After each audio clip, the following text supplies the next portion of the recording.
मालिक बिन दिनार रहमहुल्लाह ताला एक दफ़ा हज पे तशरीफ़ ले गए। 60 लाख का मजमा था। दिल में ख्याल आया कि पता नहीं इनमें से कितनों का हज कबूल हुआ होगा। सोचने लग पड़े।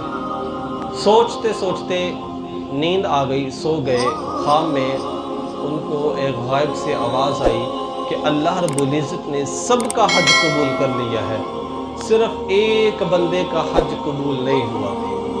उसका नाम है मोहम्मद बिन हारून, बल्खा से आया हुआ है। सुबह जब बेदार हुए तो खेमे की तरफ गए।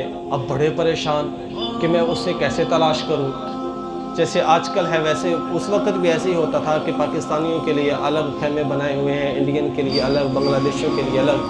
तो उन्होंने जो बल्खा के आए हुए लोगों के लिए खेमे बनाए हुए थे वहाँ पर चले गए। उनसे जाकर पूछा कि मोहम्मद बिन हारून को मिलना चाहता हूँ। लोगों ने कहा वो तो बड़ा नेक आदमी है, बहुत नेक आदमी है, सारा दिन रोज़ों के अंदर गुजारता है, रात इबादत के अंदर गुजारता है, क़यामुल लैल है, सियामुद दहर है, बड़ा नेको तकवे वाला आदमी है। वो फलां पहाड़ की चोटी में बैठा हुआ है, अलग से खैमा लगाकर वहीं मशगूल रहता है इबादत में।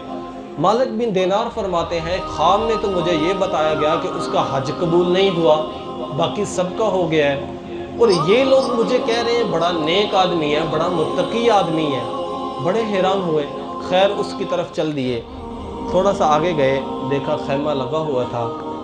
अंदर दाखिल हुए, कहा कि अस्सलामु अलैकुम। उसने गर्दन झुकाई हुई थी, जवाब दिया वालेकुम अस्सलाम, मालिक बिन दिनार हो। जैसे ही ये बात सुनी बड़े हैरान हो गए कि मैंने तो कभी इसे देखा नहीं, इसने मुझे कभी नहीं देखा, न मेरी इसके साथ मारिफत है, न इसकी मेरे साथ मारिफत है। मैंने अभी सिर्फ सलाम ही ली है, फ़ौरन बता दिया कि मालिक बिन दिनार हो। और परेशान हो गए कि बड़ी बसीरत वाला आदमी है। फिर परेशान कि मुझे बताया गया कि इसका तो हज ही कबूल नहीं हुआ, और ये तो इतनी बसीरत वाला है कि सलाम लिया तो इसको पता चल गया कौन आया है। फिर कहने लगा कि मुझे ख्वाब बताने आए हो। मालिक बिन दिनार फरमाते मेरे ऊपर एक बिजली गिर गई कि मैंने तो अभी कोई बात ही नहीं की, मुझे फौरन बता दिया कि ख्वाब बताने के लिए आए हो।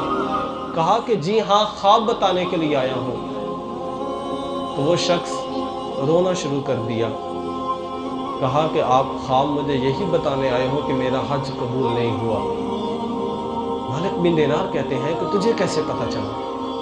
कहा कि मुझे 24 साल हो चुके हैं, मैं मुसलसल हज कर रहा हूँ, लेकिन हर दफ़ा कोई नेक बंदा आकर मुझे ये कह देता है कि तेरा हज कबूल नहीं हुआ तो दफ़ा हो जा यहाँ से, तेरा हज कबूल नहीं हुआ तो इस जगह से चला जा। मालिक बिन दिनार कहते हैं मैं बड़ा हैरान हुआ। मैंने उससे पूछा क्या मामला है?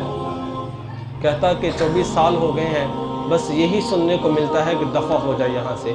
बेपरवाही वेख सजन दी, जिते किसे दा चौक न जावे।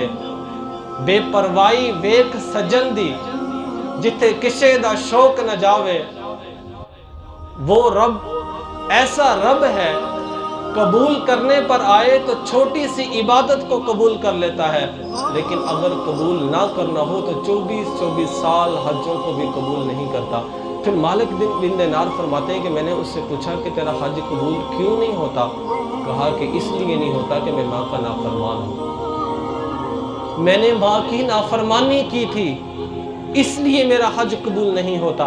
मालिक बिन दिनार फरमाते मैंने उससे पूछा कि क्या वजह है, क्या मामला हुआ, मुझे किस्सा तो बताओ कैसे नाफरमानी की। कहा कि मैं गरीब था, माँ का बड़ा फर्माबरदार था। जब मुझे थोड़ा सा पैसा मिल गया, मालूम मता ज़्यादा आ गया, तो मैंने शराब पीनी शुरू कर ली। शराब, एक दिन रमज़ान का महीना था, मैं शराब के नशे में धुन था। असर की नमाज के बाद मैं घर आया, वालदा तंदूर पर रोटियां लगा रही थी। मैंने नशे की हालत में कहा माँ मुझे एक रोटी बना कर दे दो, मुझे भूख लगी है। तो माँ को बड़ा गुस्सा आया, कहा कि कुछ शर्म कर, तू रमज़ान का महीना है, खुद रोज़े नहीं रखता, जिन्होंने रोज़े रखे कम अज़ कम उनका तो ख्याल कर, तुझे ज़रा शर्म नहीं आती? कहा कि मैंने जब वालदा की ये बात सुनी मुझे بڑا غصہ آیا، میں نے والدہ کو زور سے ایک تماچا مارا، والدہ تندور کے اندر گری اور جل گئی۔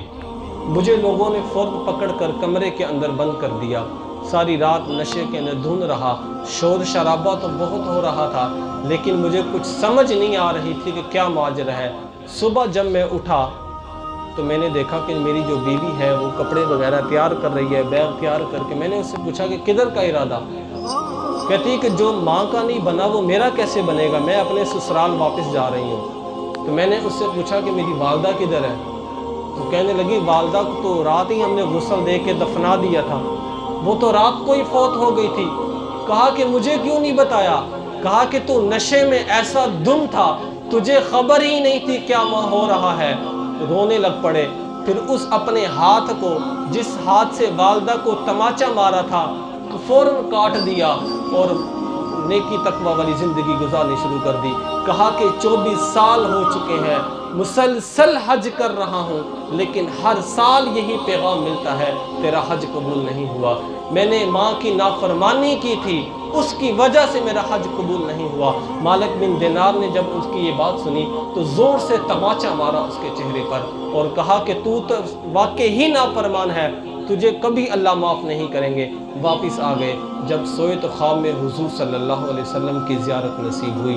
حضور پاک نے فرمایا مالک بن دینار، اللہ تعالیٰ اتنا بھی تو کسی بندے کے ساتھ سختی والا معاملہ نہیں کرتے۔ اللہ غفور الرحیم ہے، تو نے اسے کیوں اتنا مایوس کر دیا؟ اسے جا کر کہہ دے کہ اللہ تعالیٰ کل قیامت کے دن تیری بخشش کر دیں گے اور تیری والدہ کی وجہ سے ہی تیری بخشش کریں گے۔ مالک بن دینار کہنے لگی کہ میں بڑا حیران ہوا کہ اس نے تو اپنی والدہ کو خود قتل کیا ہے، اللہ اس کی وجہ والدہ کی وجہ سے کیسے اس کی بخشش کریں گے؟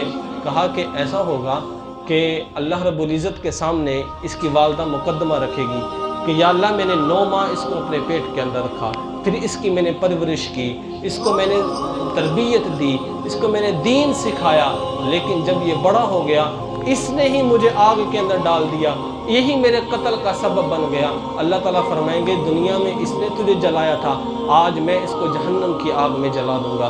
فرشتوں کو حکم ہوگا اسے پکڑو اور جہنم کی طرف لے جاؤ۔ جب فرشتے پکڑ کے جہنم کی طرف لے جا رہے ہوں گے تو وہ پیچھے مڑ کر دیکھے گا، کہے گا ماں مجھے ایک دفعہ موقع دے دے، ماں مجھے بچا لے، لیکن والدہ اس کی طرف توجہ نہیں دے گی۔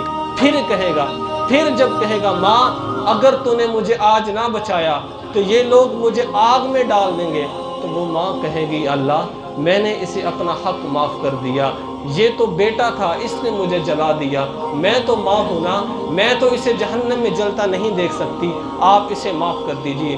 اللہ رب العزت اس وقت اس کی والدہ کی وجہ سے ہی اس کی بخشش کریں گے، اس کی والدہ کی وجہ سے ہی اس کی مغفرت کریں گے۔